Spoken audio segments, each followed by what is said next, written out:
장입니다. 신명기 19장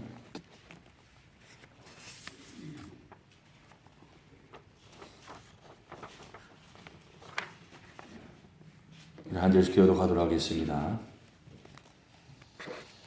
내 하나님 여호와께서 이 여러 민족을 멸절하시고 내 하나님 여호와께서 그 땅을 내게 주심으로 내가 그것을 받고 그들의 성읍과 가옥에 거주할 때에 내 하나님 여호와께서 내게 기업으로 주신 땅 가운데에서 새 성읍을 너를 위하여 구별하고 내 하나님 여호와께서 내게 기업으로 주시는 땅 전체를 새 구역으로 나누어 길을 닦고 모든 살인자를 그 성읍으로 도피하게 하라.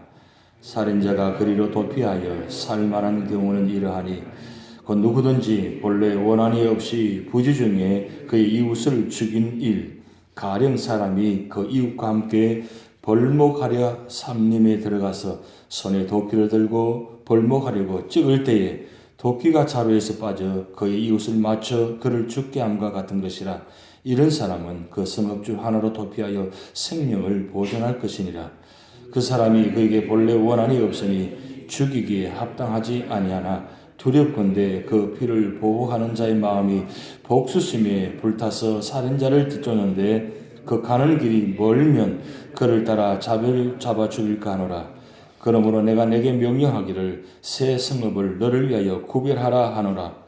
내 하나님 여호와께서 내 조상들에게 맹세하신 대로 내 지경을 넓혀 내 조상들에게 주리라고 말씀하신 땅을 다 내게 주실 때 또 너희가 오늘 내가 너희에게 명하는 이 모든 명을 지켜 행하여 내 하나님 여호와를 사랑하고 항상 그의 길로 행할 때에는 이 셋 외에 새 성읍을 더하여 내 하나님 여호와께서 내게 기업으로 주시는 땅에서 무지한 피를 흘리지 말라. 이같이 하면 그의 피가 내게로 돌아가지 아니하리라. 그러나 만일 어떤 사람이 그 이웃을 미워하여 엎드려 그를 기다리다가 일어나 상처를 입혀 죽게 하고 이 한 성읍으로 도피하면 그 본 성읍 장로들이 사람을 보내어 그를 거기서 잡아다가 보복자의 손에 넘겨 죽이게 할 것이나 내 눈이 그를 긍휼히 여기지 말고 무지한 피를 흘린 죄를 이스라엘에서 제하라. 그리하면 내게 복이 있으리라. 내 하나님 여호와께서 내게 주어 차지하게 하시는 땅, 곧 내 소유가 된 기업의 땅에서 조상이 정한 내 이웃의 경계표를 옮기지 말지니라. 사람의 모든 악에 관하여 또한 모든 죄에 관하여는 한 정인으로만 정할 것이 아니요 두 정인의 입으로나 또는 세 정인의 입으로 그 사건을 확정할 것이며, 만일 위정하는 자가 있어 어떤 사람이 악을 행하였다고 말하면 그 논증하는 쌍방이 같이 하나님 앞에 나아가 그 당시의 제사장과 재판장 앞에 설 것이요 재판장은 자세히 조사하여 그 정인이 거짓 증거하여 그 형제를 거짓으로 모함한 것이 판명되면 그가 그의 형제에게 행하려고 꾀한 그대로 그에게 행하여 너희 중에서 악을 제하라. 그리하면 그 남은 자들이 듣고 두려워하여 다시는 그런 악을 너희 중에서 행하지 아니하리라. 합독하시겠습니다. 내 눈이 긍휼히 여기지 말라. 생명에는 생명으로, 눈에는 눈으로, 이에는 이로, 손에는 손으로, 발에는 발로이니라. 아멘. 오늘 신명기 19장 말씀 그 중반을 넘어가고 있습니다. 오늘 나눠드린 인물을 보시면 신명기 전체를 한번 점검하고 지나가야 될 것 같아서 여러분들에게 자료를 드렸습니다. 신명기는 제가 첫 1장 말씀드릴 때 세 편의 설교를 중심으로 진행된다고 말씀했습니다. 1장부터 4장 43절까지는 첫 번째 설교인데 이 내용이 하나님께서 이스라엘을 위해 하신 일을 돌이켜보는 겁니다. 그래서 한마디로 말하면 주제는 역사적입니다. 그래서 우리 1장부터 4장까지 말씀을 보실 때는 하나님께서 이스라엘 백성들에게 어떻게 지금까지 인도하시는지를 자세히 상세하게 기록해 놓았습니다. 그래서 하나님께서 이런 일들을 하셨다. 그 말씀을 지금 이스라엘 1세대는 거의 다 죽게 되고 2세대를 향해서 지금 설교하는 장면입니다.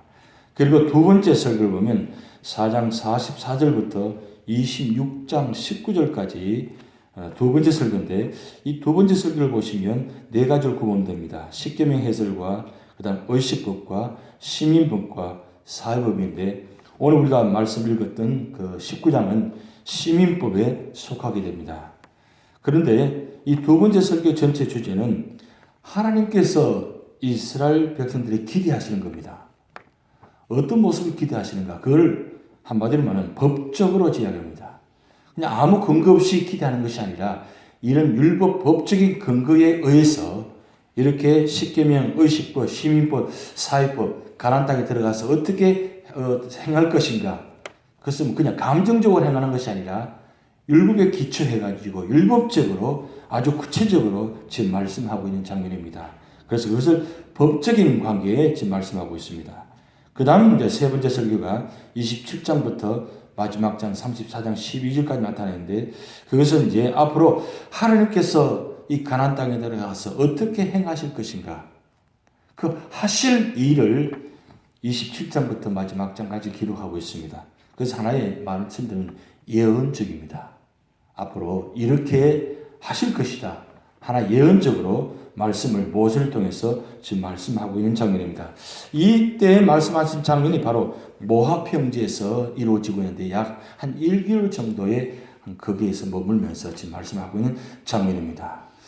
오늘 19장으로 다시 돌아가 보면 19장에는 여기 말씀드린 두 번째 설교의 세 번째 장면인데 시민법입니다. 이스라엘 백성들이 가나안 땅에 들어가서 어떻게 시민과의 관계 속에서 시민법 법적 관계를 할 것인가 그 말씀 나타나 있는데 특별히 오늘 말씀은 도피성에 대해서 말씀하고 있습니다. 이 도피성은 민수기 35장에 나타난 말씀을 그대로 사실 옮겨 놓았다고 보시면 됩니다. 그것을 여호수아 20장에 보면 다시 한번 반복해서 말씀하고 있는 장면인데 여러분 알고 계시다시피 이 도피성은 요단강 동편 서편에서 세 성읍이 나누어져 있습니다. 이 6성읍을 레위 지파에게 주었는데 레위 지파에게 12지파가 각 지파별로 4성읍씩 할당해서 레위 지파에게 주었는데 그 전체는 48성읍입니다. 48성읍 중에서 6성읍을 나누어 가지고 요단 동편, 서편 나눠가지고 세 성읍 합니다. 근데 오늘 말씀 보면 19장 3절 말씀 보시면 내 하나님 여호와께서 내게 기업으로 주신 땅 전체를 세 구역으로 나누어 길을 닦고 모든 살인자를 그 성읍으로 도피하게 하라. 이렇게 기록해 놨어요. 특별히 48성읍 중에서 이 6성읍은 모든 지역을 중심해서 거의 중심 지역입니다. 그런데 이 도피성은 특별히 일반적인 성읍은 그렇게 하지 않는데 이 도피성만큼은 어떻게 하느냐. 길을 아주 잘 닦아가지고 누구든지 어느 지역이든지 부지 중에 과실치산 한마디로 말하면 부지 중에 원한 없이 살인했을 경우에 그 도피성까지 달려가는데 이 가는 길이 하루길, 만약 이틀 길이 되면 분명히 보복자가 따라와서 이 살인자를 죽이게 되니까 하루길, 그러니까 새 성읍인데 길을 잘 닦아가지고 누구든지 부지 중에 살인한 자는 그 도피성까지 달려가는데 보복자가 따라와서 죽이지 못하도록 하루길을 걸어갈 수 있도록 달려갈 수 있도록 길을 잘 닦아서 잘 보이는 지역에 그리고 누구든지 어떤 길을 가는데 불편함이 없이 빨리 가서 도피성을 피하도록 그렇게 길을 만들어 놓았다는 겁니다. 참 하나님께서 참 특별하게 이 도피성을 만드는 장면이 나타납니다. 그런데 오늘 4절 말씀 보면 이 도피성에 들어가는 사람은 누구냐? 그 말씀을 기록해 놨어요. 살인자가 그리로 도피하여 살인하는 경우는 이러하니 있고 누구든지 본래 원한이 없이 부지 중에 그의 이웃을 죽인 일 이렇게 기록해 놨습니다. 고의적으로 죽인 자가 아니라 어쩌다가 부지 중에 원한이 없는데 과실치사를 일어나가지고 죽었을 경우에 그렇게 된다는 말입니다. 그러면 이제 민수기 35장을 가보면 거기 말씀 그렇게 기록되어 있습니다. 만약에 부지 중에 살인자가 들어가게 되면 제사장이 그를 받아들여 가지고 확인합니다. 이 사람이 정말로 부지중에 살인한 자인지 아니면 고의로 살인한 자인지를 판단해가지고 만약에 부지중에 살인한 자는 제사장이 죽을 때까지 그 성에 머무르게 했습니다.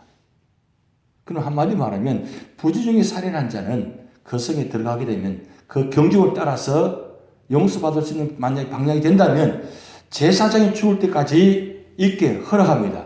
그리고 제사장이 죽게 되면 그때 좌형을 얻게 됩니다.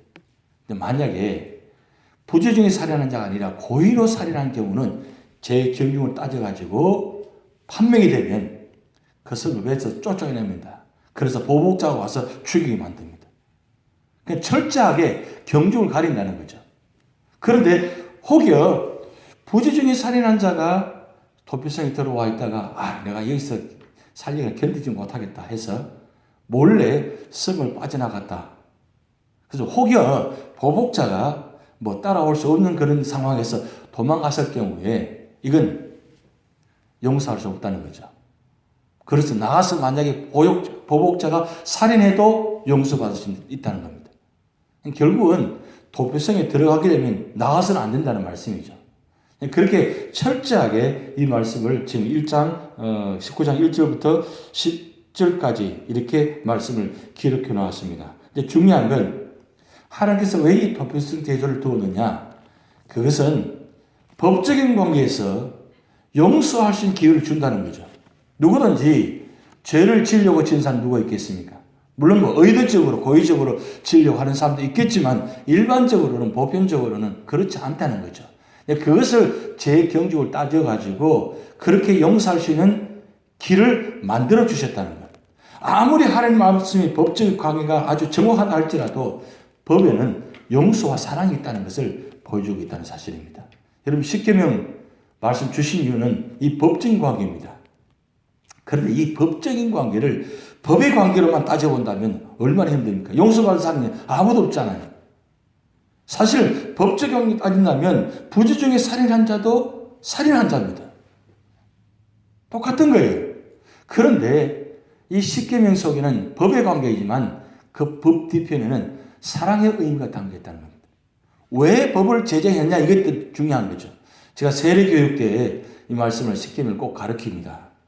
법은 법으로 지키는 것이 아니라 법은 사랑으로 지키는 것이다. 이번에 이제 세례받은 우리 자매님이 한 분 있는데 결혼했어요. 결혼했는데 그 이제 묻습니다. 결혼해서 제일 먼저 하는 일이 뭐냐? 제일 먼저 한 일이 뭐냐? 물으니까 기억이 잘 안 난다는 거예요. 제일 먼저 하는 일? 절하는 거? 그 이야기를 하는데 결혼해서 제일 먼저 하는 일이 혼인신고를 하잖아요. 혼인신고를 하는 이유가 뭐냐? 그것은 이제 법적인 관계가 됐다는 뜻이죠. 그런데 법적인 관계 때문에 살아가느냐? 그건 아니라는 거죠. 결혼하는 이유는 사랑하기 때문에 결혼한 것이고, 그래서 그 결혼한 것은 하나의 이제는 법적인 관계가 되었다는 이제 선포가 되어지는 거죠. 근데 사실 그것 때문에 살아가는 게 아니죠. 사랑 관계 때문에 살아가는 말입니다. 그 뜻은 이 십계명 주신 것도 마찬가지입니다. 이스라엘 백성들에게 십계명 주신 이유는 바로 그것입니다. 십계명을 통해서 이스라엘 백성들을 힘들게 만들고 절망케 하고 죽이게 만들려고 하시는 것이 아니라 이스라엘 백성들을 보호하기 위해서 십계명을 주셨다는 겁니다. 오늘 우리에게 이 말씀을 주신 이유가 바로 그것입니다. 우리를 힘들게 하기 위해서, 예수 믿고 구원받고 신앙생활하기 힘들게 하기 위해서 말씀을 주신 것이 아니라 이 말씀 때문에 우리가 살 길을 열어주셨다는 거죠. 그러면 우리는 사실 하나님과 우리 관계는 법적인 관계입니다. 우리는 용서받을 수 없는 사람들입니다. 죄에 빠져 죽던 사람을 예수 그리스도로 말미암아 용서받게 하시고, 그것도 일방적으로 2000절에 예수 그리스도 오셔서 우리를 일방적으로 선포하셨어요. 내가 모든 죄를 용서하겠다. 다 이뤘다 말씀하셨습니다. 율법의 모든 관계를 선포하셨습니다. 그럼에도 불구하고 우리는 어떻습니까? 그 용서함 받았음에도 불구하고 용서를 깨닫지 못하고 여전히 예수 믿고 구원받았으면 말씀대로 살아야 되는데 말씀대로 행하지 못하고 우리 모습은 어떻습니까? 비록 고의적으로 죄를 짓지는 않지만 스스로 자기도 모르게 부지불식간에 죄를 지으면서 살아가는 우리 모습들입니다. 그런 모습들을 살아가는 우리들에게 하나님은 도피성 제도를 주셨습니다. 그 신약의 도피성은 바로 교회입니다. 교회는 예수 그리스도의 피로 말미암아 세워진 교회입니다. 교회를 말하면 한마디로 말씀드리면 예수님께서 계시는 곳. 그래서 예수님께서 계신 곳에 누구든지 들어오면 용서함 받을 수 있다는 겁니다. 그런데 구약에는 율법적인 관계는 고의로 짓는 죄는 절대로 용서하지 않았습니다. 우리가 하반절에 말씀 보셨지만 이 동해 보복법이라 해가지고 눈에는 눈, 생명은 생명, 이에는 이로 반드시 갚게 만들었습니다. 그런데 여러분 한 가지 꼭 기억할 것은 이 동해 보복법이 야 정말 너무 지나치다. 이게 문제가 있지 않냐? 근데 그것이 아닙니다. 왜 눈에는 눈, 이에는 이, 생명 그렇게 했느냐? 만약에 그렇게 하지 않는다면 보복자가 감정적으로 사실은 눈이 하나 다쳤는데 보복자가 감정적으로 해가지고 눈을 두 개 다친다는 거예요. 한 사람만 죽이려 하는데 한 사람을 죽이는 것이 아니라 두 사람을 죽여버린다는 거예요. 분명히 이 사람 가정 중에 한 사람이 잘못을 일어나가지고 죄가 있었어요. 그러면 동해보복적으로 봐면 이 한 사람만 죽이게 돼요. 그런데 이 동해보복법이 없다면 감정인 사람이 보복자가 가족 전체를 죽여버리는 거예요. 그런 일이 그때 그 당시에 허다했다는 겁니다. 그래서 하나님께서는 이 동해보복법을 정하여서 눈에는 눈, 만약에 눈을 하나 다쳤다면 눈 하나만 다치게 해라. 만약 한 사람이 죽였다면 한 사람만 죽여라는 거예요. 그래야 동일하는 거예요. 동일한 법이 된다는 거예요. 이 말씀 이해하시겠습니까? 오늘 어떻습니까? 우리는 죄의 문제를 가지고 죄를 판단하게 하는데 그 법적 관계를 하는 것이 아니라 법에 의해서 감정적으로 해결하려고 합니다.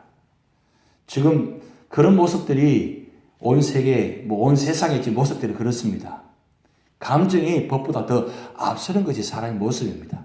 그래서 하나님께서는 오늘 하반절에 이 재판할 때 한 사람만 정의를 세우는 것이 아니라 두세 사람을 정의를 세워가지고 두 사람, 세 사람 이야기를 다 듣고 난 다음에 판단해서 결정하라는 거예요.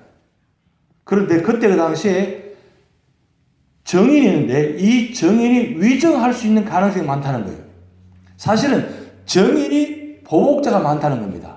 그러면 한 사람의 정인이 만약에 정인을 해서 그 사람이 잘못했다고 하면 이 사람 믿을 수 없다는 거죠.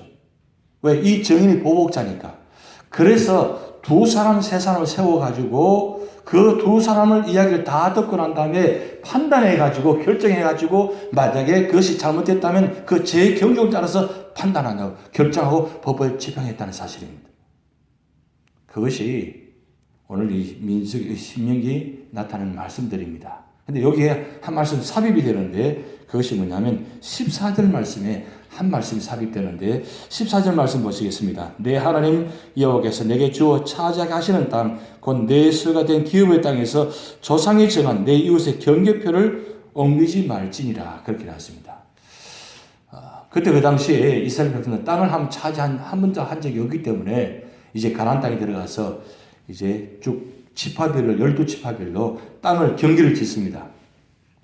뭐 울타리를 다 만들어서 정하면 얼마나 좋겠습니까? 그 큰 땅을 어떻게 울타리를 다 만들겠어요?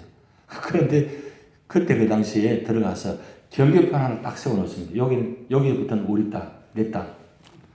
그런데 어떤 사람이 이 경계표를 옮겨가요. 조금씩 옮겨갑니다. 그러면 어떻게 됩니까? 옮긴 사람이 땅이 책임져야 되잖아요. 옮긴 만큼 내 땅이 되니까 이건 절대로 옮기지 말라. 왜? 이 하나님께 주신 땅이기 때문에 함부로 건드리지 말라. 이렇게 말씀해 놓습니다. 사람들이 그럴 수 있다는 거예요.